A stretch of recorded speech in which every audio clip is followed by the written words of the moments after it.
Alors, je vous ai proposé de m'envoyer des questions et j'en ai reçu quelques-unes. Commençons par là. Donc, une question par rapport au calcium à la cellule. Au début du cours, vous avez dit que l'entrée massive de calcium est toxique pour les cellules. Mais pour activer le système SNARE, des canaux calciques voltage dépendants font entrer du calcium dans le neurone, etc. Est-ce que c'est toxique? L'entrée de calcium par les canaux voltage dépendants est-elle néfaste? Ou alors la concentration de calcium qui entre dans la cellule n'est pas assez élevée pour causer des dommages. C'est bien ça, vous avez raison. Donc le calcium est important pour une série de fonctions cellulaires. Et donc il y a en effet des canaux qui peuvent laisser entrer le calcium. Vous citez ici des canaux qui sont voltage dépendants. Et jusqu'à présent dans le cours, nous n'avons vu que des canaux qui laisse entrer le calcium quand il y a une dépolarisation. Et ce calcium, nous l'avons vu, est important pour une série de fonctions. La première que nous avons vue, c'est l'activation du système SNARE, comme vous dites. Mais par ailleurs, nous avons vu, notamment dans l'excytotoxicité, que le calcium peut être toxique. Et nous allons y revenir par une autre question que vous avez posée, soit par la nécrose en activant des protéases, soit l'apoptose par une forme de mort cellulaire programmée via le noyau. Donc l'activation de certaines parties de l'ADN, la lecture de certains gènes. Le calcium n'est excitotoxique que quand il est en très très grande quantité. Et on a une série de mécanismes qui nous permettent de nous débarrasser du calcium pour éviter qu'il soit là en trop grande quantité. Et ces mécanismes font intervenir des pompes.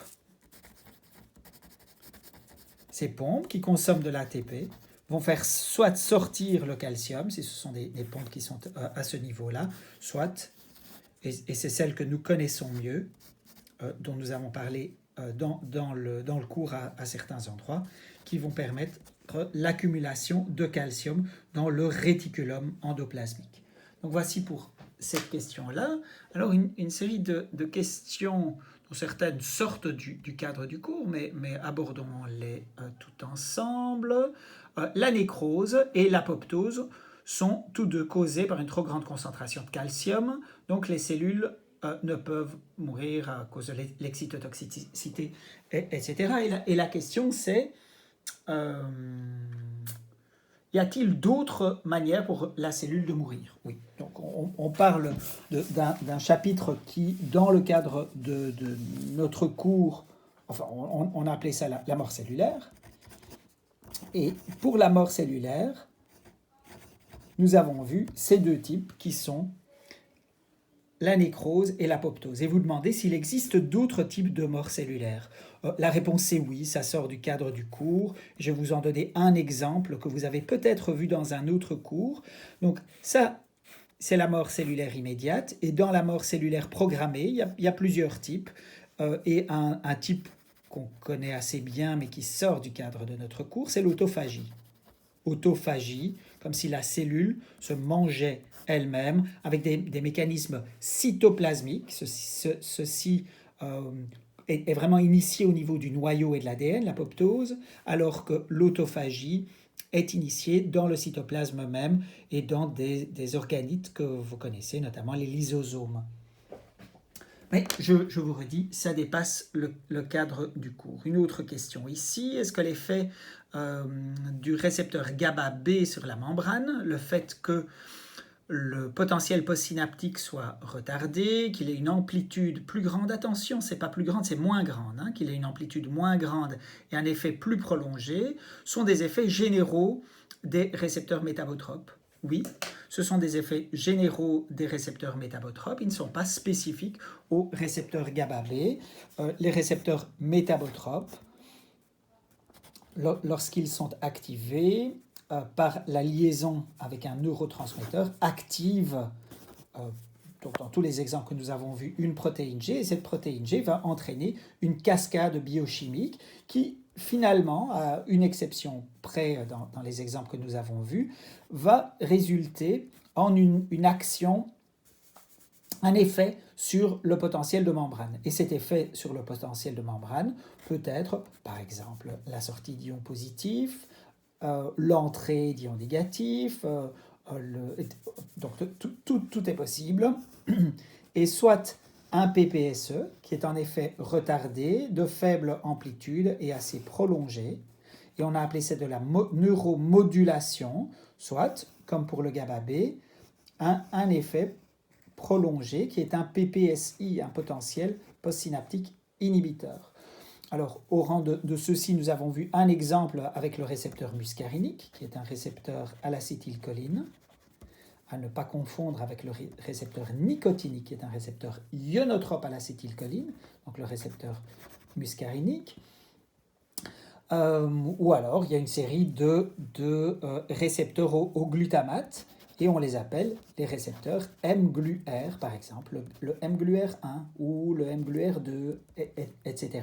Nous avons vu que le mGluR5 est un récepteur métabotrope au glutamate, a une action particulière, et lui, il n'entraîne pas vraiment de PPSI, mais une forme de LTD. Je vous réfère à la vidéo particulière pour ça. Mais donc, la réponse à la question, c'est que ce que nous avons vu comme effet de l'activation de récepteurs métabotropes est assez général. Un potentiel postsynaptique est retardé, dont l'amplitude est plus petite, et ce potentiel postsynaptique est plus prolongé. Et il va dans le sens d'une dépolarisation pour les PPSE, d'une hyperpolarisation pour les PPSI. Une autre question, on dit que les canaux potassiques peuvent bloquer des canaux potassiques de fuite. On dit que le calcium peut bloquer des canaux potassiques de fuite, mais ce n'est pas la même chose que quand la PKC, donc, qui est une protéine kinase, la protéine kinase C, phosphoryle les canaux de fuite au potassium. Ça a le même effet, ce n'est pas la même chose qu'il provoque. Ceux qui ne suivent pas bien, ne vous inquiétez pas. Donc ça c'est vraiment un niveau supérieur qui n'est pas nécessaire dans notre cours. Et moi, je ne me souviens pas vous avoir dit que le calcium bloquerait les canaux potassiques de fuite. Je vous ai dit que les canaux potassiques de fuite sont modulés. Mais on les a vus notamment modulés, vous vous souvenez, dans la sensibilité au goût acide. Hein, on avait vu que une des manières d'agir de l'acidité des protons, c'était de bloquer un canal de fuite au potassium. On est ici au niveau de la cellule gustative sensible au goût salé. Donc, si je vous demandais si le pH peut avoir un effet sur des canaux potassiques de fuite, la réponse c'est oui. Souvenez-vous que le pH traduit la concentration en protons, donc traduit l'acidité. Un pH bas, c'est une concentration élevée en protons. À l'inverse, un pH élevé, c'est une concentration faible en ion H+. H+, proton, ion hydrogène, tout ça, ce sont des synonymes. Ion hydrogène ou ion H+. Et donc, on voit un effet ici sur ces canaux de fuite. Mais souvenez-vous que les canaux de fuite, par définition, sont ouverts. Il n'y a pas un mécanisme d'ouverture particulier. Alors, il y a d'autres facteurs qui peuvent moduler l'ouverture des canaux potassiques de fuite, mais à ma connaissance, pas le calcium. Attention, nous avons vu des canaux qui s'ouvrent avec la liaison du calcium. Et ici, la question de la phosphorylation. La phosphorylation de canaux peut aussi changer leur perméabilité. C'est vrai pour certains canaux potassiques, c'est vrai pour le canal sodique voltage dépendant. De nouveau, ça sort du cadre du cours. Nous avons vu une phosphorylation. D'abord, il existe des phosphorylations qui ouvrent des canaux. Il existe aussi des phosphorylations qui ferment des canaux. C'est un petit peu compliqué, c'est une physiologie qu'on connaît, mais qui est compliquée, qui sort du cadre du cours. Alors, vous demandiez ici, est-ce que le calcium n'a aucun rapport avec la PKC? Si, le calcium est un des éléments qui peuvent activer la PKC. Nous avons vu ça quand on a vu, par exemple, le récepteur muscarinique et qu'on a vu le diacylglycérol et le linositol triphosphate. Mais de nouveau, si ça vous a échappé, ça n'a pas d'importance dans le cadre du cours. Est-ce que le mécanisme de contraction-décontraction musculaire est le même pour les fibres rouges et les fibres blanches? Souvenons-nous que les fibres rouges sont les fibres aérobies.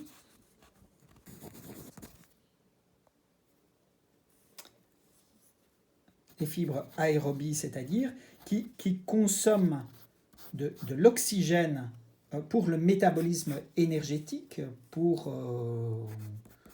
par rapport à l'ATP. Et ça, ce sont les fibres rouges qui sont endurantes et qui ne développent pas beaucoup de force, typiquement les fibres des marathoniens. Alors que les fibres blanches sont les fibres anaérobies.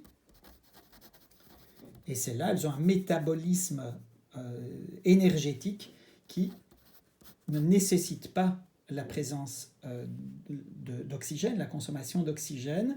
Et vous me demandiez si la contraction de ces fibres musculaires, avec la troponine, la tropomyosine, l'actine, la myosine, si ce mécanisme est le même dans les fibres aérobies et anaérobies. Oui, c'est comme je vous l'ai expliqué. Donc la grosse différence entre les deux, c'est dans la production de l'ATP au niveau des mitochondries. Et ça sort du cadre de notre cours, ce qui fait partie du cadre de notre cours, je vous l'ai rappelé. Et la décontraction qu'on obtient en diminuant la concentration de calcium, justement par ces pompes calciques, où est-ce qu'on était, par ces pompes calciques qui consomment de l'ATP et qui ramènent le calcium dans les réticulums sarcoplasmiques, celle-là, donc la décontraction se passe de la même manière dans les fibres rouges et dans les fibres blanches. Alors ici, une autre question. Le curare a un effet postsynaptique, mais est-ce que son mécanisme d'action l'est aussi? Oui, le mécanisme d'action, il est postsynaptique. Le curare est un antagoniste du récepteur nicotinique à l'acétylcholine. Et puis, en contraste, ici, vous dites, pour la toxine botulique, le mécanisme est présynaptique. En effet, la toxine botulique bloque le système SNER et donc empêche la libération de neurotransmetteurs, empêche la libération d'acétylcholine. Le curare bloque des récepteurs postsynaptiques. Oui, ce sont les récepteurs nicotinique de la fibre musculaire. Donc ce serait logique que son mécanisme d'action soit postsynaptique. Oui, tout à fait. Et puis vous demandez, est-ce que mécanisme et effet sont des synonymes? Considérez-les comme des synonymes. Le mécanisme, c'est vraiment comment ça fonctionne. Et puis l'effet, c'est quelles sont les répercussions. Alors concentrons-nous plutôt sur le mécanisme que sur l'effet. L'effet est la conséquence du mécanisme, oui, c'est très bien dit, c'est comme ça que je le dirais aussi. Est-ce que phosphoryler un canal ionique voltage dépendant va toujours faire en sorte qu'il se ferme? Et donc des ions ne peuvent plus passer, ou est-ce que c'est une caractéristique spécifique à certains canaux voltage dépendants? Oui, c'est de nouveau une question qui dépasse le contexte du cours, mais oui, et si nous nous focalisons même sur le canal sodique voltage dépendant, ce que je ne vous ai pas dit, c'est qu'il existe plusieurs versions de ce canal qui dépendent des protéines qui forment les sous-unités de ce complexe protéique transmembranaire. Et différentes protéines kinases, notamment la PKA, notamment la protéine kinase dépendante de l'AMP cyclique, ont des effets, et ont des effets qui sont différents sur ces différentes sous-unités. Et dans certains cas, la phosphorylation du canal sodique voltage dépendant augmente le courant sodique, dans d'autres diminue le courant sodique. Ce sont des très bonnes questions, mais ce sont des questions plus difficiles que celles que je vous demande de maîtriser pour l'instant. Voilà, je vous remercie pour ces questions. Ce que mes réponses ont aidé à mieux comprendre, contentez-vous de ça. Si dans mes réponses, il y a des choses que vous avez trouvées trop compliquées, qui avaient tendance un petit peu à obscurcir ce que vous saviez déjà, eh bien, oubliez ce que j'ai rajouté.